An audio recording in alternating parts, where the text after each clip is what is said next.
السلام عليكم. في الفيديو تاع اليوم راح نفصلوا اول قندوره مع بعضنا في القناه تاعي.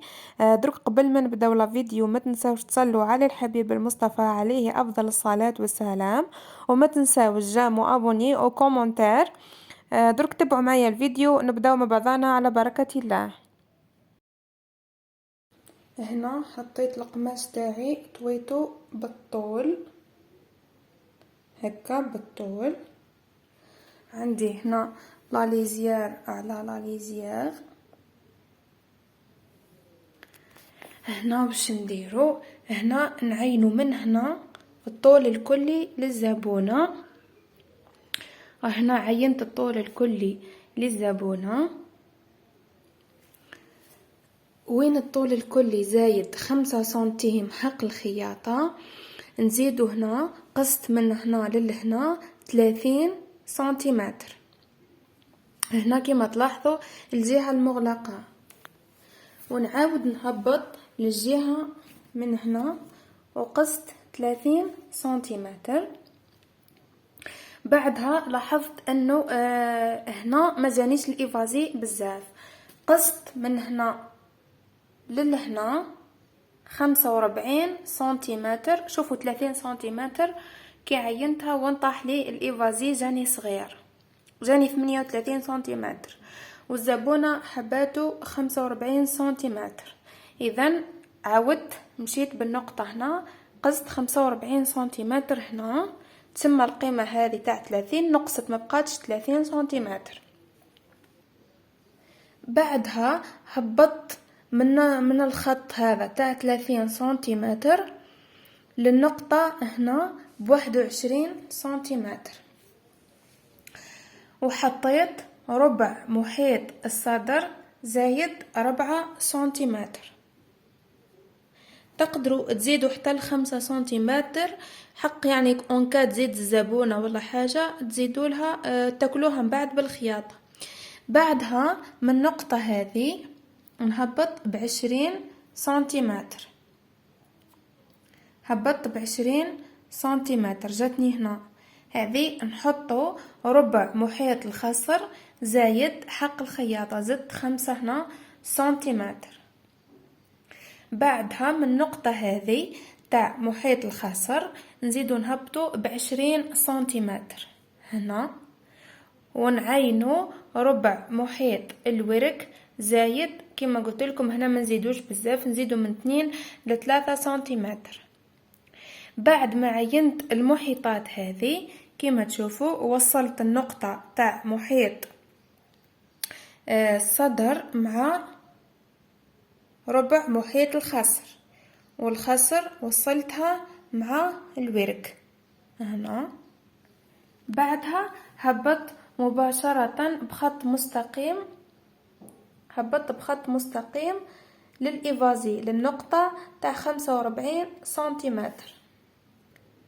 الموديل هذا عنا فيه لا ديكوب برانسيس، معناتها من هنا للهنا مانيش راح نحط عرض الكتفين فقط، راح اللي هي مثلا 20 سنتيمتر انا راح ندير 25 سنتيمتر هكا، نعين 25 سنتيمتر.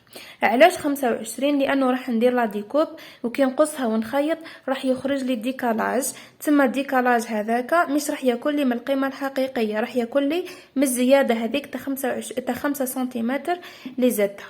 هنا كما قلت لكم عينت 25 سنتيمتر وهبطت بها بخط مستقيم للنقطه تاع للخط تاع محيط الصدر هكا، ونوصل عادي نرسم هنا. هذه تعتبر حردة وهمية فقط. عندي هنا 3 صوابع وهنا 3 صوابع، هذه حردة وهمية، تقدروا حتى ترسموا بخط قد برك، لأنه هذه من بعد راح تعاود تتقص وتتفصل. بعدها هبط من هنا من النقطة هذه للهنا ب 12 سنتيمتر، فهمتوا؟ نهبطوا هنا ب 12 سنتيمتر ونعينوا نقطة.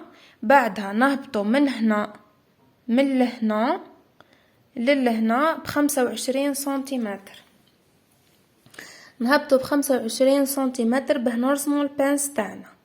وهنا البعد هذا هو البعد بين الحلمتين قسمة 2. من هنا لهنا نديرو البعد بين الحلمتين قسمة 2.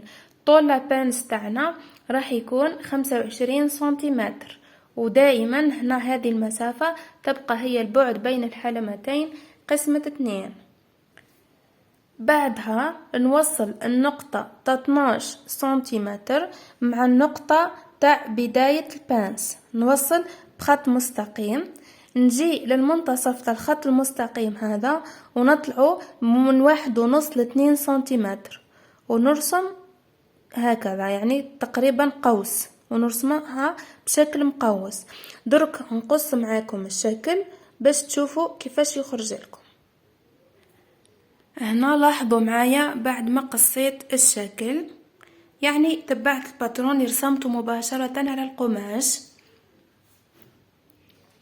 هنا في اللي كوتي طلعت بحوالي من 4 ل 5 سنتيمتر وقصيت بشكل منحني هكا. لا ديكوب قصيتهم عادي، يعني هنا قندورة سامبل تاع كتان، ما نفضلش انه نفرغوا لا ديكوب. درك تبعت الخط هذاك المقوس اللي رسمته وهبطت بخط مستقيم لنهاية البانس. درك نروحوا لماكينة الخياطة نشوفوا كيفاش نخيطوا لا ديكوب ونعاودوا نرجعوا نكملوا التفصيل، يعني تبعوا بخطوة بخطوة، يعني طريقة ناجحة وبسيطة. عنا هنا نجيو للنهاية تاع لابانس تاعنا من التحت ونبداو نخيطو، يعني ما نبداوش من فوق.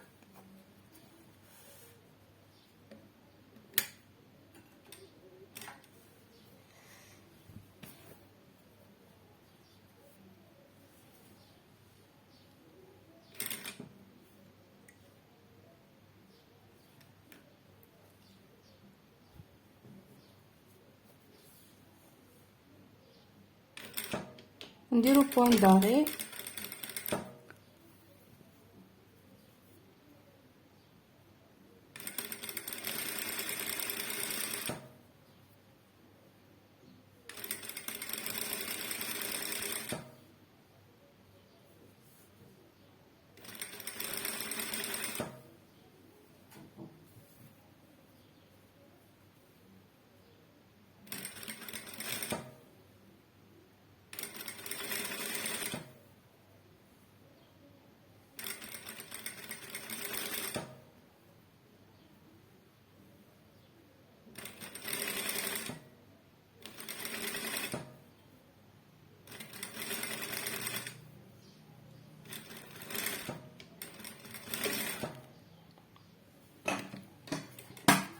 يعني تجي سهلة خلاه في طريقة الخياطة تاعها.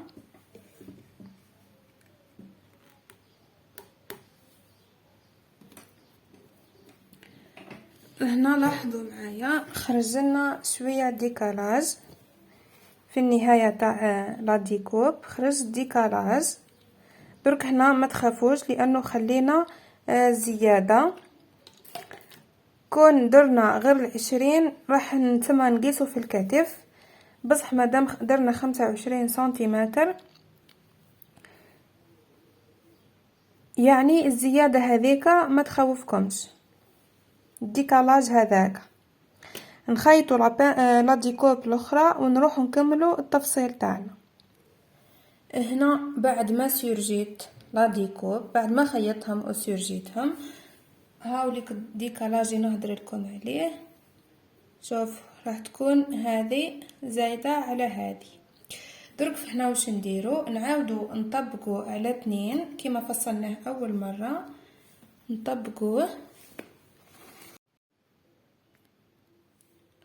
بعد ما طبقناه نعاودو نحطو القياسات، نحطو هنا الكتف عنا 19 سنتيمتر، الكتف نحطو 19 سنتيمتر ونهبطو بها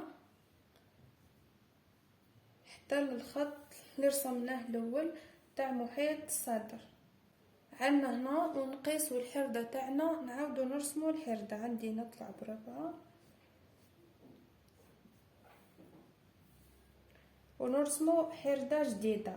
عليها قلت لكم في الاول باللي هذه راهي حردة وهمية فقط. نعاودو نقصو الحردة اللي درناها جديدة.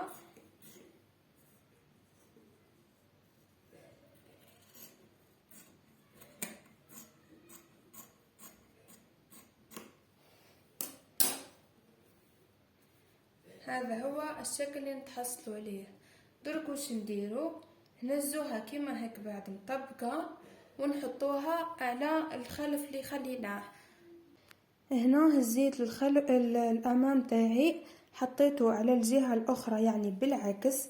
قبيل فصلنا الايفازي هنا، درك العكس راح يرجع الايفازي في الجهه الاخرى كما وضحت لكم في الشكل السابق هكا. وخليت من هنا من حوالي 2 سنتيمتر حق الخياطة الظهر، وقصيت نفس الباترون تاع الامام، ثم زايد عليه هنا غير بالخياطة تاع الظهر.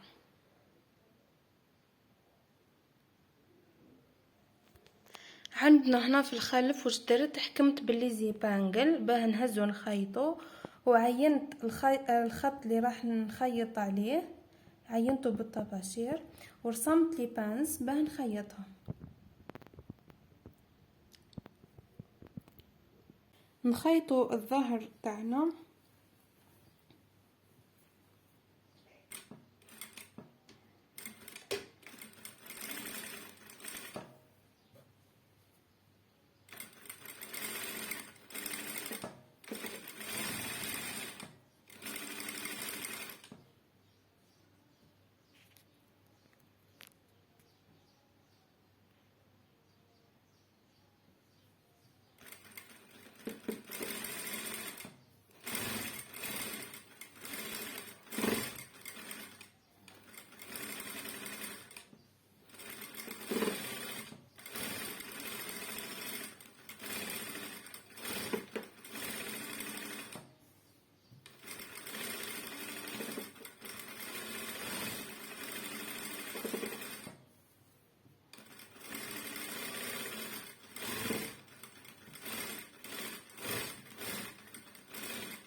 هنا بعد ما خيطت الظهر